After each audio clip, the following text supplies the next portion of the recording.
Welcome guys. দেখুন না, যেহেতু দারুণ মাছের রেসিপি দেখাবো, খুব ভালো লাগবে। এটা হচ্ছে ভোলা মাছ। তা মাছগুলো এত সুন্দর আর সাইজটাও এত সুন্দর, তাই গোটা গোটা রেখেছি। তা এই মাছে আমি গোটা গোটাই ঝাল করবো।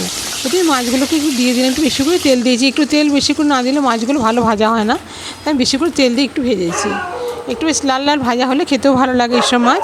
নিয়ে এই যে পেস্টটা, এর মধ্যে সমস্ত কিছু দেওয়া আছে, তাই পেস্টটাকে দিয়ে নিলাম। দিয়ে নিয়ে তার মধ্যে আমি এবার একটু টক দই রেখেছিলাম হাফ বাটি, সেটাও কিন্তু দিয়ে দিলাম। দিয়ে এটাকে ফুটতে দেবো। এবার ফুটে গেলে একটু গরম মশলা দিয়ে দেবো। তা এই পেস্টের মধ্যে কী কী আছে? এই পেস্টের মধ্যে লঙ্কা আছে, নুন আছে, হলুদ আছে, একটু পোস্ত আছে, একটু কাজু আছে, আর একটু সামান্য সর্ষে আছে। এটা দিয়েই করেছিলাম।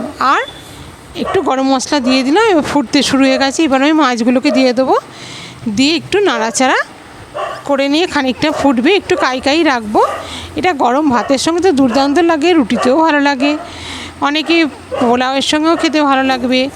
তাই এই এত অসাধারণ, চিন্তা করতে পারবেন না এরকম খেতে। তাই এরকম এই দিয়েই তো এক থালা ভাত খাওয়া হয়ে যাবে, তাই না? কত সুন্দর রেসিপি দেখুন। আপনারা পারলে ট্রাই করবেন। যদি ভালো লেগে থাকে চ্যানেলটাকে সাবস্ক্রাইব করবেন।